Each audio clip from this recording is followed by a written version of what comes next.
Bismillahirrahmanirrahim.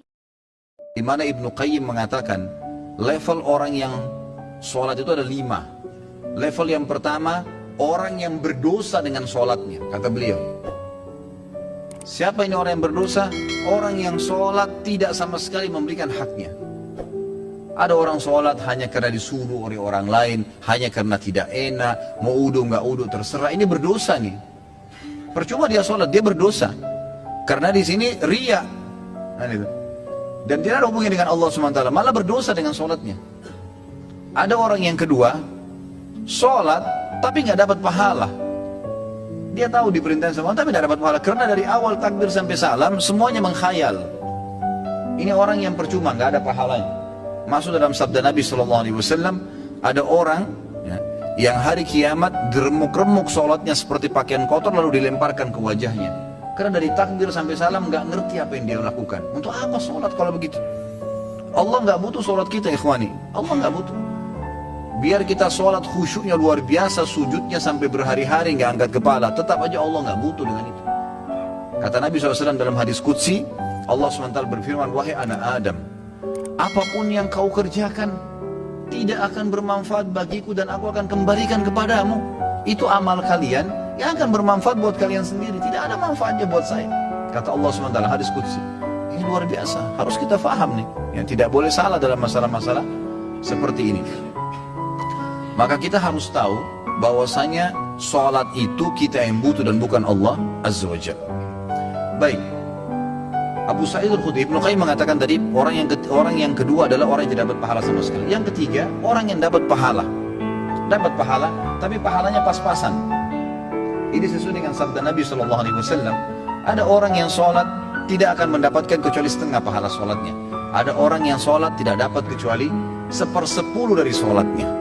Jadi kecil, ada pahala tapi kecil. Lebih banyak menghayal daripada fokusnya. Yang keempat adalah orang yang sholat berusaha untuk fokus, gitu kan? Tetapi terkadang masih menghayal, masih terlintas. Maka ini lebih dominasi pahala yang dia dapatkan daripada hilangnya pahala. Karena kalau kita lagi baca Al-Quran atau kita lagi baca bacaan sholat, kemudian kita fokus, dapat konsentrasi, ikutin bacanya, dapat pahala terus per hurufnya, gitu kan? Pergerakan juga ada pahalanya. Tapi pada saat kita baca terus kita nggak sadar lagi menghayal, cuma lisan kita karena sudah terbiasa membaca, jadi ngucapin kena rutinitas, itu nggak ada pahalanya, gitu kan? Itu nggak ada pahalanya. Orang yang keempat ini adalah golongan orang yang dapat mayoritas pahala sholatnya, tapi masih ada yang hilang. Bedanya tadi dengan orang yang ketiga, mayoritas pahalanya hilang, cuma sedikit yang dia dapatkan, gitu kan? Terbalik. Yang kelima, ini yang luar biasa. Orang yang sholat, semuanya dari takbir sampai salam fokus. Bahkan kalau mereka sholat, mereka sudah lupa siapapun yang ada di sekitarnya. Mereka tidak perlu tahu tempat itu di mana mereka berada. Sampai pada tingkat itu. Abu Sa'id Al-Khudri radhiyallahu anhu dikatakan dalam riwayat dan masuk dalam poin yang kelima ini.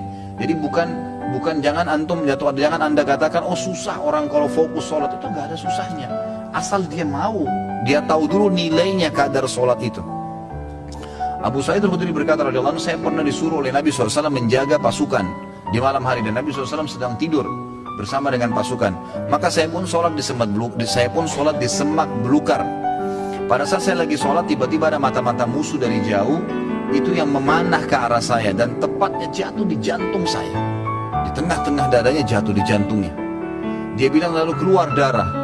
Tetapi pada saat itu saya sedang sangat menikmati surah Al-Kahfi yang saya baca, sehingga saya tidak merasakan perihnya dan sakitnya anak panah itu. Tetap baca surah Al-Kahfi dengan tenang. Al-Kahfi mengalahkan itu semua, gitu kan? Lalu kemudian dia berkata, mata-mata itu melepaskan lagi anak panah yang kedua. Dilepaskan anak panah kedua, jatuh tepat di sebelahnya anak panah pertama, tergores, keluar darah lagi. Tetap saya masih belum merasakan sakitnya karena nikmatnya membaca surah Al-Kahfi. Sampai musuh itu melepaskan 9 atau 10 anak panah. Sasarannya semua hampir sama, di jantung. Dia bilang, kalau bukan karena saya khawatir, ini sudah mulai berat, ini 10 anak panah di dadanya. Dia bilang, kalau bukan saya khawatir saya terbunuh dengan anak panah selanjutnya, kemudian Nabi SAW dan sahabat-sahabat yang lain akan dibunuh oleh musuh, demi Allah saya akan selesaikan sholat saya dengan surah Al-Kahfi. Tapi karena saya khawatir tuh maka dia ruku. Dia bilang waktu saya ruku, kemungkinan mata-mata itu tahu kalau saya manusia. Tadi dia ragu. Kemudian dia lari dan tidak jadi menyerang pasukan muslimin. Tapi saksi bahasan kita bukan masalah perangnya.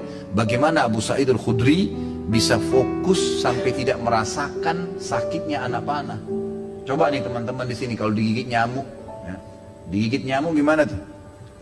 Jangan digigit, baru suaranya sudah buyar semua konsentrasinya, gitu kan?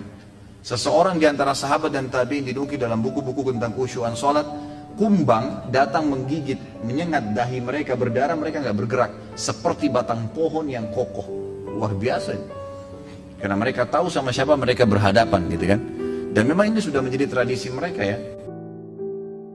Bagaimana jikalau kita sholat tapi memikirkan level-level sholat seperti yang Pak Ustadz rincikan dengan pembahasan barusan, apa tetap dapat pahala? Level-level sholat apanya mesti dibayangkan? Enggak, fokus bacaan saja, enggak usah bayangkan yang lain. Alhamdulillahirrahmanirrahim, fokus ucapan diucapkan, telinga kita mendengar, mata kita dibuka lihat tempat sujud. Udah, renungi maknanya. Kalau enggak ngerti maknanya, maka kita ikutin bacaannya. Alhamdulillahirrahmanirrahim, kita dengar dengan kuping kita, gitu kan? Ar-Rahmanir-Rahim kita dengar. Masa kalau dengar musik bisa konsentrasi, dengar Quran tidak bisa, gitu ya? Jadi gitu, seperti itulah. Jadi nggak usah bayangin apa-apa. Nggak usah bayangin apa-apa. Tadi ada yang bayangin kambing sama ayam apa segala, nggak perlu gitu. Apakah level-level tipe sholat tersebut berkorelasi dengan level-level dosa yang telah kita lakukan? Dalam artian level 5 itu dosanya sedikit. Iya tentu saja. Karena itu memang ada hadis Nabi SAW. Ya. Jadi dosa itu bisa menghambat rezeki dan bisa menghilangkan atau mengurangi konsentrasi kepada Allah SWT. Malasnya kita ibadah justru karena adanya dosa. Salah satunya. Maka coba perbanyak istighfar. Saya punya pengalaman pribadi, pernah saya belajar waktu saya masih SMA kelas 3 di kota Madinah pada waktu itu tahun 1993. Kemudian saya di masjid kampus lagi menghafal materi balaghah. Memang agak sulit waktu itu materinya. Saya coba hafal nggak bisa, lupa terus. Saya juga kalau sholat, gitu kan, saya nggak konsentrasi, lebih banyak menghayalnya. Subhanallah, ada teman dekat saya, Dr. Muhammad namanya, sekarang baru selesaikan S3-nya doktornya. Adik kandungnya Dr. Sulaiman Rahili, sahabat dekat saya, gitu kan. Maka beliau datang ke saya dan mau mengajar. Waktu itu beliau tingkat 2 kuliah di kuliah hadis, ngajar saya. Sebelum buka buku balaghah itu, saya dari asar ini sudah baca nggak faham-faham. Dari habis duhur malah.